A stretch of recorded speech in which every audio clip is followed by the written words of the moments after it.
Welcome to the Burning of the Midnight Amp, where we are dissecting music history, album by album, track by track. Today we are listening into Sue, or In the Season of Crime by David Bowie. It's the fourth track from his album Black Star from 2016. Please remember to like and subscribe if you want to hear other analyses from this album, and in the future as well, other songs and album by other artists. If you would like to hear the full analysis of the whole album, along with the other songs from this album, please subscribe to our podcast. And on top of that, if you would like to hear the full podcast, and in addition to that, listen along with us to all the music from this album, and maybe a bit more, then please support us on Patreon. Links and subscriptions are below. My name is Foda. My name is Tron. And my name is Chris. And there we go. And then we have come to the fourth track on Black Star, which is Sue, or In the Season of Crime, a song that Bowie co-wrote with Maria Schneider. It's the only song on the album that has more than one songwriter. And Chris, do you have anything to say about this song? Well, together with Zbytisches Whore, it was one of the two tracks that were released before the album. They were released as the A-side and B-side of a single in 2014 on the 17th of November. And Sue, the title track of the single, was also released on a compilation called Nothing Has Changed that David Bowie released in 2014. So this is a track that he obviously enjoyed as much as he wanted to include it in his next album. But the two versions are very different. The Maria Schneider orchestra version, which is the single version, that's a large, lush or jazz orchestration, while the Black Star version, that's a hard, rocking drum and bass jazz fusion thing. So they are opposites, but of course there are many similarities as it is the same song. And also it shares many of the instrumentalists, because his Black Star band, they sort of emerged out of the Maria Schneider orchestra. How about we take a listen to the single version of the song? Let's do that. Okay, here we go.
I found your note that you wrote last night. It can't be right. You went with him soon. I never dreamed I'm such a fool. Right from the start, you went with that clown.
So there we are. Yeah, this is actually better than what I remembered, and I think David's vocals on this one is really impressive. It is. It's well, it certainly isn't like a crooning, jazz crooning type of vocals, and it does it great. It's David Bowie, and at the same time, it fits very well into this jazz style for sure. Yeah, there's some sort of well, he has some sort of a floating quality with his vocal take here. It's like it's not pinned down to the rhythm all the time. It's like a layer on top of other layers, and I think the whole song is like that. At least in the beginning, where you have the rhythmic underpinning of the bass and the very frenetic drums in the start, and then you have these melody layers of the horns and the various other instruments, and then you have Bowie on top of that, and they seem to be going at different speeds or doing different things, but sometimes they align, and then you get some extra power when everything aligns. I like the build-ups that you get after each verse, or in between the verse, we'll sort of Yeah. get a deep bass note where everyone sort of... It's one of the places where everyone align. Yeah. And that is a great effect in between the verses there. It's a much more...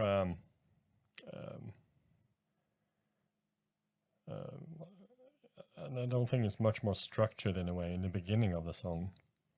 And then especially as you come to the bridge or the solo part, after that it kind of floats out a bit more. It dissolves In after the Goodbye Sue part. It does, and in a way, that also follows the direction the lyrics take. Mm. But the lyrics also starts very, or at least quite positive. You know, we got a job, and now they can buy the house, and The X-ray's fine. X-ray's fine, and he's bringing her home. But then it goes progressively darker after that. There's also, in the very introduction of the song, there's also more feedback from the guitar, and it seems like it's going in a different path than what it actually ends up doing. It seems like a more straightforward type of rock song, and then suddenly it goes into this fusion land. Yeah, and then after this slow, runny part, then it's a full-on comeback in the end with all the instruments, and builds to a climax, and then falls apart. So Bowie recorded the song with the Maria Schneider Orchestra, and it is of course Schneider who is arranging the song, and that has writing credit on the song.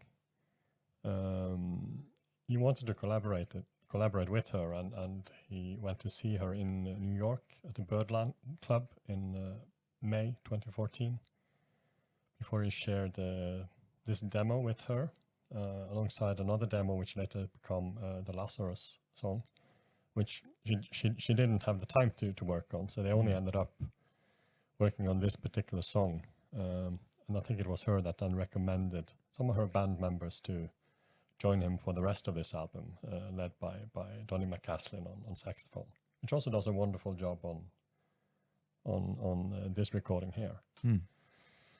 He does. So they experimented with harmonies and other ideas, and both of them contributed to the final product. There are also two other credits to this song, composition credit. Paul Bateman and Bob Bamra, both from the band Plastic Soul. And the reason for that, obviously they weren't part of recording the song itself, but or writing the song, but the bass line in the song, and you hear that particularly well on the album version, bears resemblance to the bass line from their song Brand New Heavy from 1997, a drum and bass song that they made that year. I'm not sure of the bass on the... I think it's a different bass on the album. They are. It's more pronounced on the album version, but it is definitely the same bass line. Maybe we'll take a quick listen to the Plastic Soul Brand New Heavy version, and we can maybe hear that. Yes, let's do.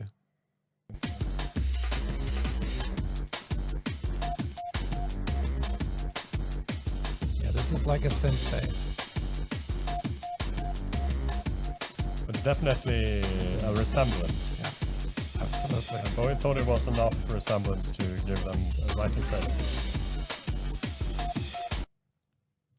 Interesting that they are called Plastic Soul, as that is a phrase. I'm not sure if he coined the phrase, but he used it to describe his Young American album, and it has since become a term for,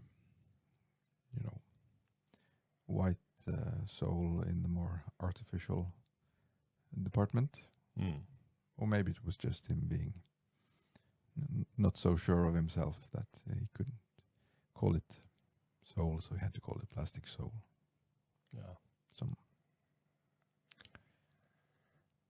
So the workshop for the song started in mid-June in 2014, and the final recording session took place on the 24th July 2014 at Avatar Studios in New York City, with, as I mentioned, the full orchestra of Maria Schneider. They did consider future collaborations. Schneider admired Bowie's diverse music knowledge and his passion for jazz, but unfortunately that never turned out to be the case. Schneider actually later won a Grammy Award for Best Arrangement, Instrumental and Vocals for her work on this song in 2016. But it would have been a very different album if this had been the blueprint for the whole of the Black Star album. It would have been more jazz, maybe not as dark, and the special sound of Black Star, which Visconti called having jazz musicians playing rock. Instead, you would have had jazz musicians playing jazz. Most likely. And then that would have been a new album for Bowie, but maybe not a new album for the world. Yeah, exactly. I mean, this version is definitely more jazzy than anything on the Black Star, I would say. Okay, at least as a full piece of music, it is. Mm. Yeah, and the whole sort of jazz feeling of it comes from all the freedom probably that the musicians were given during the recording. There were hardly any musical charts, which allowed for a lot of improvisations. There are 17 musicians in all, alongside David Bowie and the band leader Schneider. So it's I'm not sure Bowie ever recorded any other songs with that many musicians. Peter and the Wolf. Probably, yeah. So it is clearly a intricate piece of music, but it only has two chords, G major and E minor. Yeah, but still there's a lot you can do with two chords. As we can hear, you can actually make a 7 minutes long song that has very complex parts. But of course, to have a simple arrangement like that with two chords makes it also easier to do improvisation on it. It certainly is. Mm. There was actually also a music video directed for or made for Sue, directed by Tom Hingston. It features noirish footage of Bowie performing with the orchestra, and the lyrics are projected onto a wall behind him. And then Bowie, of course, brought the song to the Black Star sessions and recorded it with several of the musicians that he had played the original Maria Schneider version with. In addition to Ben Monder, who was the guitarist, and James Murphy from LCD Sound System, who played some percussion on this album version of the song. The backing track was recorded on 2nd of February 2015 at the Magic Shop Studios, and as Bowie did with several of the songs on the album, he re-recorded the vocals at Human Studios in April that year, in 2015. Maybe we should take a listen to the album version now. Yes.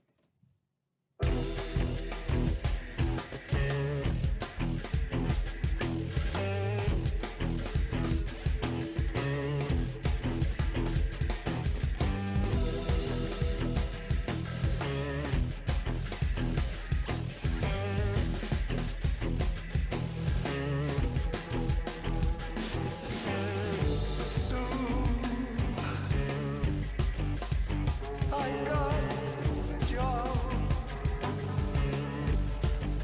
We'll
ride the train, I'm far from home. In a season of crime, none need atone. I kissed your face, so I pushed you down beneath the weeds. Endless faith in hopeless deeds. I kissed your face, I touched your face.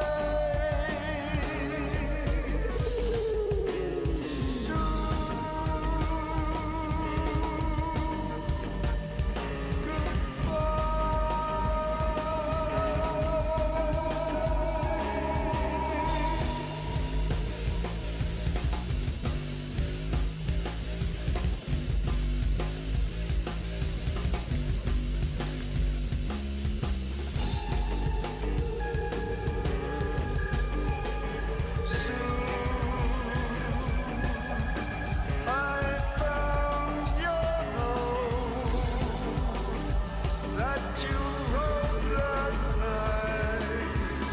It can't be right. You went with him.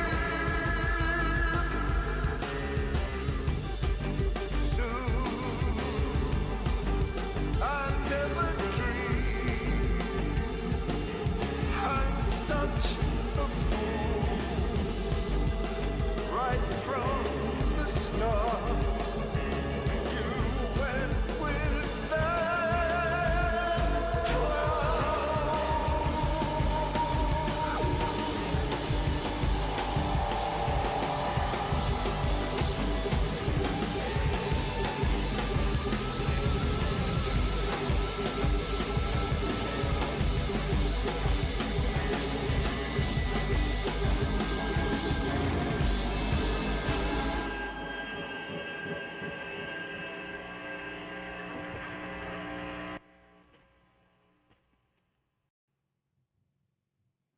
Yes, well, that is definitely a more compressed and intense version than the original, and I think it also reminds me of some of his stuff from Earthling. That it has some kind of element in there with the breakdown of the bass line, that it's really hard. It's if you have ever seen the movie Blade, I don't know, I think it came out in the late 90s or something, and it has these type of things in the soundtrack that is really, yeah, heavy. It definitely is more heavy, much more punch in it, industrial. Those breakdowns you're talking about, to me, they remind me a lot of Nine Inch Nails type industrial music. Really great, and these build-ups that we talked about in the single version is also maybe, at least to me, even more effectful here. They punch even more than on the single version, which is probably because they use a bit other instruments, of course, that make that possible. You have a favorite version of those two? I like the album version best, I think. Though they are different, I like this punch, the drive that it has. Even though it's still, Bowie's vocal is more confrontational, but it's still a bit floating. Maybe it's all the reverb that makes it sound like a sermon on top of like some crawling frenetic chaos in the bottom. I think it's the drums. You cannot not listen to the drums because they pierce through, they whip you along. I think the drums, at least in the first part of the single version, it is not that different. They're mixed much louder in the album version, and they're much more easy to identify. But it is very drum and bass-ish also on the single version actually. Although at the later part of the song, as we talked about earlier, it tend to float a bit more out, and it's not as you don't have that driving rhythm anymore. But, No, that is true. I always thought I like the album version better. Today I don't know. I will root for the original actually, especially because of the vocals. they're both great versions. That must be said. But I think I will put my money on the album version as well. But the saxophone is more subdued in the album version. It's more like short, stingy. Yeah. like a wasp. And it also has it's more explosive, even though they have a sort of a climax in the end. This is like a total, you put the brush in black and you just paint over. It's full on rage for a couple of bars in the end. And then it's sort of like a machine that breaks down. They did actually record several different versions of the song for the album, and one was much more of a jazz quartet style, which certainly would have sounded different. And there was yet another version where they jammed even more freely than they do on any of the versions. Bowie wanted a more urgency and an edge to this version, and I would say that mission accomplished on that one. He definitely achieved that. And he wanted the musicians to approach the song with be more spontaneous, and let their instruments sort of drive the feel and direction. In Bowie's notes for the album, he called it Re-Sue, actually. There are a couple of places, when you mentioned Trond, you certainly had a 90s Bowie feeling of the song, and I couldn't agree more. You mentioned Earthling, but there is also pieces in here that reminds me very much on music from outside. I'm thinking particularly after the fourth verse, where it goes into some particularly high notes. It reminds me a lot of A Small Plot of Land on Outside, where which in a way is a little bit similar. Also has this floating lyrics on top of a kind of jazzy, hard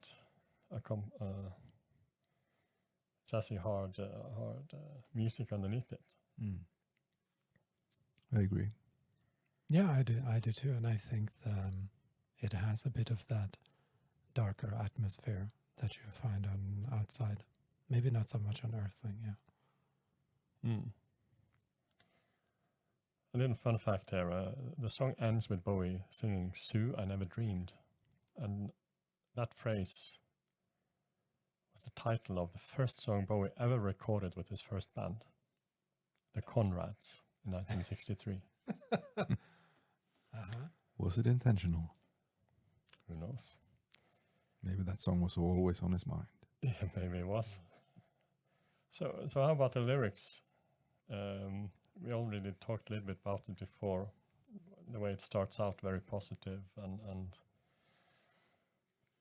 it goes into more darker territory. It's almost like a murder song in the end here, but not in the end, but in the middle. It sort of indicates that there's violence. Talks about Sue the Virgin on your stone for your grave. For I know that you have a son, oh folly Sue. Yeah, it reminds me of those old, Victorian era or turn of century songs that with report on a crime, a murder ballad, as Nick Cave would call it. Those type of all moral tales, but in a modernist version, because it's not a tale that is easy to you can transcribe the action that easy. It's more like short impressionistic images, and when you put them together, you see that okay, it resembles this old murder ballad style. I think that's spot on. I always thought he had actually written it for a Victorian crime musical because when you hear the lyrics, that's what it sounds like. And it is coupled as well to "'Tis a Pity She Was a Whore." That was the B-side of the single. Yes, because Ford, who wrote the play, that the title "It's a Pity She's a Whore" came from, the plot of that play is similar, although in a Renaissance setting. But you could say that there are versions of the same tale of a man being what do you say, framed or betrayed by his wife, who has an affair with that fool, as he says here. So I think Chris O'Leary said in his book Ashes to Ashes that he took the plot from Ford's play and put it into Sue, and he took the title to the B-side. And you, Trond, you mentioned Nick Cave before, and one thing I've thought about before as well, in the fourth verse, he sings about kissing your face, Sue, I pushed you down beneath the weeds. It reminds me very much of that scene in Where the Wild Roses Grow, in a video, together with Kylie Minogue. It's basically what he does there, Nick Cave, right? He pushes her down beneath the weeds and hits her with a rock. Hits her face and hits her with a rock, yes. But then in the last verse, it's sort of, she's clearly not dead. She left him. He found her note that she wrote last night, and you can't believe that she's gone. Right from the start, you went with that clown, he says in the end. So maybe it's just revenge thoughts in his head. Or it could be in different order, the verses. Definitely. Or he kills her in a suspicion, and then he finds the note afterwards. Who knows? I don't think we should lock the interpretation into a narrative, because this is Bowie after all, and he's not too often interested in conveying a liner story or something exact, but he wants to give us some points to our association that takes us to various places. And of course, it's a dark, musically it's a dark song, and lyrically it's of course a horrible story, and the noir feeling of the video. Of course, I think it would be the jazz of the single version that puts this story into noir territory, but it could easily fit today or the Renaissance, except for the X-ray, of course. Yeah. All right. And with that, I think we'll end it there. Thank you for everyone who was watching us on this track, and remember to like and subscribe, and soon you will get an update on the next track on Black Star. Goodbye, Sue. Goodbye, Sue. See you soon.